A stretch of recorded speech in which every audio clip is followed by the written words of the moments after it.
Seção 1. Disposições gerais. Artigo 19. É direito da criança e do adolescente ser criado e educado no seio de sua família e, excepcionalmente, em família substituta, assegurada a convivência familiar e comunitária, em ambiente que garanta seu desenvolvimento integral. Parágrafo 1. Toda criança ou adolescente que estiver inserido em programa de acolhimento familiar ou institucional terá sua situação reavaliada, no máximo, a cada 3 meses, devendo a autoridade judiciária competente, com base em relatório elaborado por equipe interprofissional ou multidisciplinar, decidir de forma fundamentada pela possibilidade de reintegração familiar ou pela colocação em família substituta, em quaisquer das modalidades previstas no artigo 28 desta lei. Parágrafo 2º. A permanência da criança e do adolescente em programa de acolhimento institucional não se prolongará por mais de 18 meses, salvo comprovada necessidade que atenda ao seu superior interesse, devidamente fundamentada pela autoridade judiciária. Parágrafo 3º. A manutenção ou a reintegração de criança ou adolescente à sua família terá preferência em relação a qualquer outra providência, caso em que será esta incluída em serviços e programas de proteção, apoio e promoção, nos termos do parágrafo 1º do artigo 23, dos incisos e 4 do caput do artigo 101 e dos incisos e a 4 do caput do artigo 129 desta lei. Parágrafo 4º. Será garantida a convivência da criança e do adolescente com a mãe ou o pai privado de liberdade, por meio de visitas periódicas promovidas pelo responsável ou, nas hipóteses de acolhimento institucional, pela entidade responsável,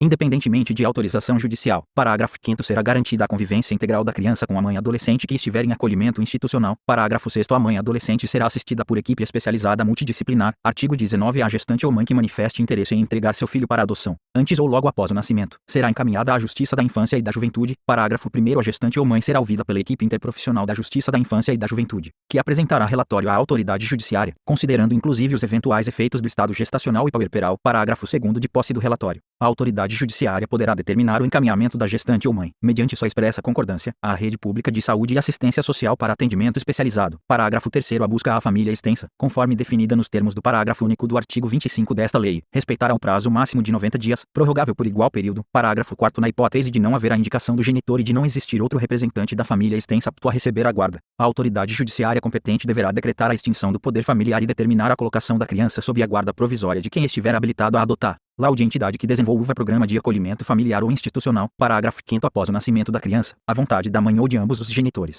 se houver pai registral ou pai indicado, deve ser manifestada na audiência a que se refere o parágrafo 1º do artigo 166 desta lei, garantido o sigilo sobre a entrega. Parágrafo 6º. Na hipótese de não comparecerem à audiência nem o genitor nem representante da família extensa para confirmar a intenção de exercer o poder familiar ou a guarda, a autoridade judiciária suspenderá o poder familiar da mãe, e a criança será colocada sob a guarda provisória de quem esteja habilitado a adotá-la. Parágrafo 7º. Os detentores da guarda possuem um prazo de 15 dias para propor a ação de adoção, contado do dia seguinte à data do término do estágio de convivência. Parágrafo 8º. Na hipótese de desistência pelos genitores, manifestada em audiência ou perante a equipe interprofissional, da entrega da criança após o nascimento, a criança será mantida com os genitores e será determinado pela Justiça da Infância e da Juventude o acompanhamento familiar pelo prazo de 180 dias. Parágrafo 9º. É garantido à mãe o direito ao sigilo sobre o nascimento, respeitado o disposto no artigo 48 desta lei. Parágrafo 10º. Serão cadastrados para adoção recém-nascidos e crianças acolhidas não procuradas por suas famílias no prazo de 30 dias, contado a partir do dia do acolhimento. Artigo 19b. A criança e o adolescente em programa de acolhimento institucional ou familiar poderão participar de programa de apadrinhamento. Parágrafo 1º. O apadrinhamento consiste em estabelecer e proporcionar à criança e ao adolescente vínculos externos à instituição para fins de convivência familiar e comunitária e colaboração com seu desenvolvimento nos aspectos social, moral, físico, cognitivo, educacional e financeiro. Parágrafo 2º. Podem ser padrinhos ou madrinhas pessoas maiores de 18 anos não inscritas nos cadastros de adoção, desde que cumpram os requisitos exigidos pelo programa de apadrinhamento de que fazem parte. Parágrafo 3º. Pessoas jurídicas podem apadrinhar a criança ou adolescente a fim de colaborar para o seu desenvolvimento. Em parágrafo 4º. O perfil da criança ou do adolescente a ser apadrinhado será definido no âmbito de cada programa de apadrinhamento, com prioridade para crianças ou adolescentes com remota possibilidade de reinserção familiar ou colocação em família adotiva. Parágrafo 5º. Os programas ou serviços de apadrinhamento apoiados pela Justiça da Infância e da Juventude poderão ser executados por órgãos públicos ou por organizações da sociedade civil. Parágrafo 6º. Se ocorrer violação das regras de apadrinhamento, os responsáveis pelo programa e pelos serviços de acolhimento deverão imediatamente notificar a autoridade judiciária competente. Artigo 20. Os filhos, havidos ou não da relação do casamento, ou por adoção, terão os mesmos direitos e qualificações, proibidas quaisquer designações discriminatórias relativas à afiliação. Artigo 21. O poder familiar será exercido, em igualdade de condições, pelo pai e pela mãe, na forma do que dispuser a legislação civil, assegurado a qualquer deles o direito de, em caso de discordância, recorrer à autoridade judiciária competente para a solução da divergência. Artigo 22.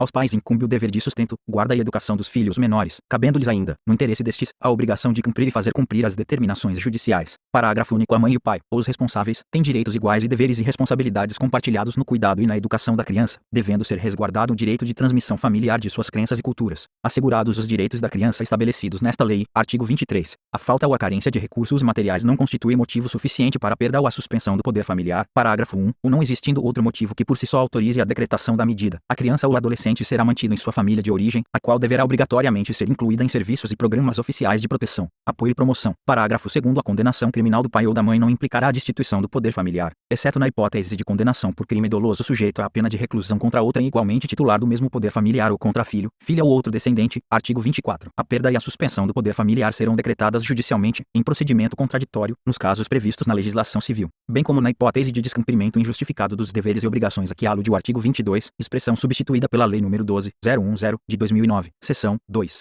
Da família natural. Artigo 25. Entende-se por família natural a comunidade formada pelos pais ou qualquer deles e seus descendentes. Parágrafo único. Entende-se por família extensa ou ampliada aquela que se estende para além da unidade pais e filhos ou da unidade do casal, formada por parentes próximos com os quais a criança ou adolescente convive e mantém vínculos de afinidade e afetividade. Artigo 26. Os filhos havidos fora do casamento poderão ser reconhecidos pelos pais, conjunta ou separadamente, no próprio termo de nascimento, por testamento, mediante escritura ou outro documento público, qualquer que seja a origem da filiação. Parágrafo único. O reconhecimento pode preceder o nascimento do filho ou suceder-lhe ao falecimento, se deixar descendentes. Artigo 27. O reconhecimento do estado de filiação é direito personalíssimo, indisponível e imprescritível, podendo ser exercitado contra os pais ou seus herdeiros, sem qualquer restrição, observado o segredo de justiça. Seção 3 da família substituta. Subseção 1. Disposições gerais. Artigo 28. A colocação em família substituta far-se-á mediante guarda, tutela ou adoção, independentemente da situação jurídica da criança ou adolescente, nos termos desta lei. Parágrafo 1. O sempre que possível, a criança ou adolescente será previamente ouvido por equipe interprofissional, respeitado seu estágio de desenvolvimento e grau de compreensão sobre as implicações da medida, e terá sua opinião devidamente considerada. Parágrafo 2. Tratando-se de maior de 12 anos de idade, será necessário seu consentimento, colhido em audiência. Parágrafo 3. Na apreciação do pedido levar-se-á em conta o grau de parentesco e a relação de afinidade ou de afetividade, a fim de evitar ou minorar as consequências decorrentes da medida. Parágrafo 4. Os grupos de irmãos serão colocados sob adoção, tutela ou guarda da mesma família substituta, ressalvada a comprovada existência de risco de abuso ou outra situação que justifique plenamente a excepcionalidade de solução diversa, procurando-se, em qualquer caso, evitar o rompimento definitivo dos vínculos fraternais. Parágrafo 5. A colocação da criança ou adolescente em família substituta será precedida de sua preparação gradativa e acompanhamento posterior,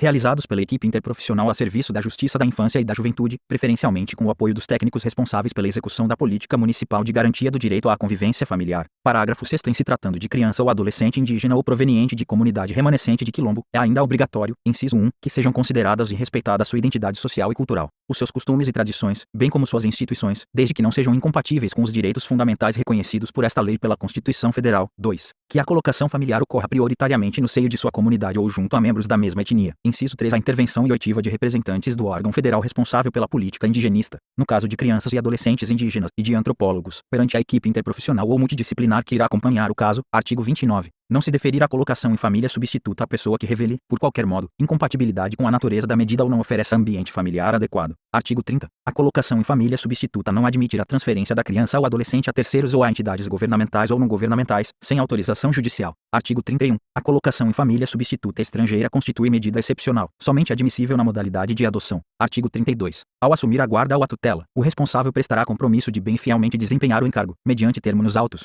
Subseção 2 da guarda. Artigo 33. A guarda obriga a prestação de assistência material, moral e educacional à criança ou adolescente, conferindo a seu detentor o direito de opor-se a terceiros, inclusive aos pais. Parágrafo 1. A guarda destina-se a regularizar a posse de fato, podendo ser deferida, liminar ou incidentalmente, nos procedimentos de tutela e adoção, exceto no de adoção por estrangeiros. Parágrafo 2. Excepcionalmente, deferir-se à guarda, fora dos casos de tutela e adoção, para atender a situações peculiares ou suprir a falta eventual dos pais ou responsável, podendo ser deferido o direito de representação para a prática de atos determinados. Parágrafo 3. A guarda confere à criança ou adolescente a condição de dependente, para todos os fins e efeitos de direito, inclusive previdenciários. Parágrafo 4. O salvo expressa e fundamentada determinação em contrário, da autoridade judiciária competente, ou quando a medida for aplicada em preparação para a adoção, o deferimento da guarda de criança ou adolescente a terceiros não impede o exercício do direito de visitas pelos pais, assim como o dever de prestar alimentos, que serão objeto de regulamentação específica, a pedido do interessado ou do Ministério Público. Artigo 34. O poder público estimulará, por meio de assistência jurídica, incentivos fiscais e subsídios, o acolhimento, sob a forma de guarda, de criança ou adolescente afastado do convívio familiar. Parágrafo 1. A inclusão da criança ou adolescente em programas de acolhimento familiar terá preferência a seu acolhimento institucional,